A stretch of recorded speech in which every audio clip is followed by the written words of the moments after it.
ও হুঁশিয়ারি দিক আর যাই দিক, 7 দিন বেঁধেছে আর 6 দিন বাকি আছে। আজকের দিনটা বাড়ালে 6 দিন কেউ নেই। ওই নটোরিয়াস ক্রিমিনালদের মতো নেতা আছে, ও জানে ভোট চুরি করে নেবো, এই জন্য এরা পাচ্ছে না। কৃষকদের অন্তর্গত এটা শওকত মোল্লা সাহেব জোর গলায় বলুক যে কৃষকদের 1 ছটাক জমি আমি হাত হতে দেবো না, তাহলেই বুঝতে পারবো শওকত মোল্লা সত্যিকারের মানুষের জন্য কাজ করে না তোলাবাজ কিছু তার জন্য তারা চাকরি পাচ্ছে না।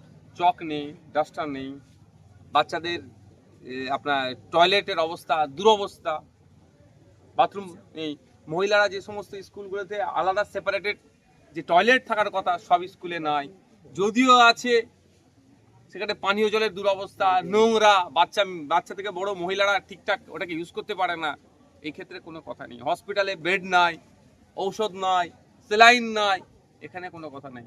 মমতা ব্যানার্জির এখন দরকার হিন্দু ভোটের। মুসলিম ভোট বিজেপির ভয় দেখিয়ে ঝুলিতে কিছু ভেবেছে ঘুরে নিয়েছে, দরকার এখন কিছু হিন্দু ভোট। সেই জন্য জগন্নাথ ধাম করতে হবে, দুর্গা অঙ্গন করতে হবে, দুর্গা উৎসবে টাকা বাড়াতে হবে। হিন্দু ভাইয়েরা মমতা ব্যানার্জির বিপক্ষে যাচ্ছে বলে এত তারা অফার পাচ্ছে, মুসলমানরা মমতা ব্যানার্জির বিজেপির ভয় দেখে কোলে ব্যাগে ভরে নিয়েছে। ওই জন্য ইমাম ভাতা 2012 সালেও ছিল 2500, আর 2025 সালে ওটা মাত্র 500 টাকা বেড়ে হয়েছে 3000। আমি ইমাম ভাতা সাথে পুজো দুর্গাপুজোর অনুদান আমি করছি না, কম্পেয়ার করছি না। দুর্গাপুজোর অনুদানটা সম্পূর্ণ সরকারি কোষাগার থেকে দিচ্ছে, আর ইমাম ভাতা রাজ্য সরকারই বলেছে নাকি ওয়াকফ সম্পত্তি থেকে দিচ্ছে। কিন্তু আমি ওটা বলছি না, আমি যে বাড়ার কথাটা বলছি, যে আপনার তখনই আপনার গ্রহণযোগ্যতা হবে, তখনই আপনাকে সম্মান দেবে যখন আপনি আপনার ভ্যালুটা শাসককে বুঝাতে পারবেন যে আমার মূল্যবান ভোটটা তোমার পক্ষে যাবে না যদি আমার এই না করো। সেই হিন্দু ভাইরা বুঝাতে পেরেছে যে তোমাকে আমি আর ভোট দেবো না।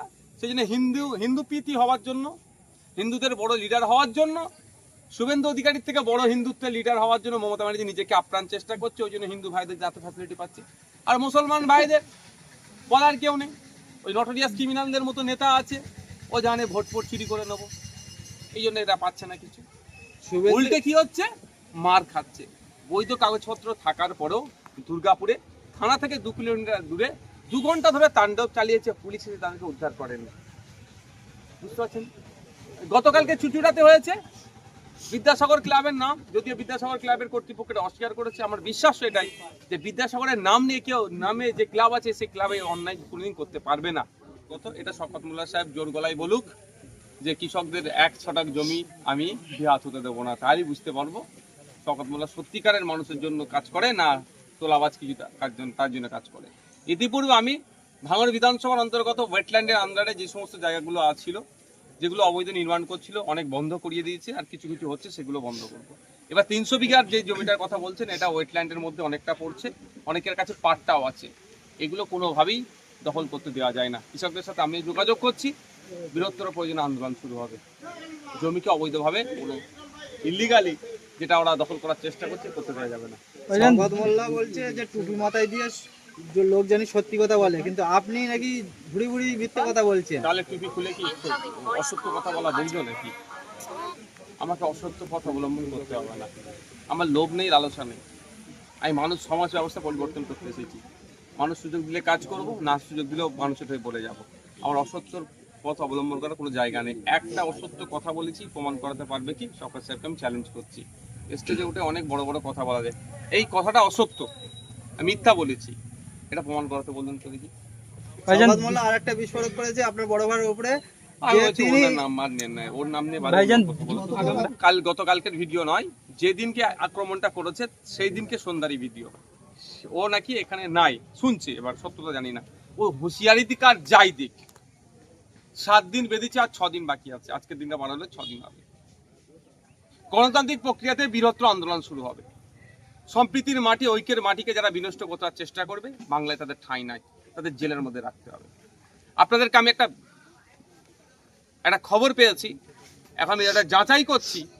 ওই যে পরিজাত গাঙ্গুলি আসানসোল দুর্গাপুর ডেভেলপমেন্ট অথরিটির যিনি চেয়ারম্যান আছে, তার সাথে পরিজাত গাঙ্গুলির জন্মদিনে তিনি কেক কাটছেন একসাথে। চেয়ারম্যানটাকে তৃণমূল কংগ্রেসের লোক, মানে ভাবতে পেরেছেন?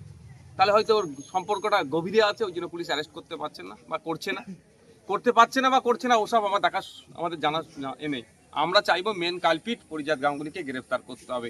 1 সপ্তাহ সময় দেওয়া হচ্ছে, যদি না গ্রেফতার করে, যদি মনে করে হরিমোহন সিং চাঁদপুর ভুলে গেছেন নাকি, মহেশতলায় মেটিয়াপুরে যে ঘটনা ঘটেছিল, হরিমোহন সিং হচ্ছে মেন কালপিট ছিল।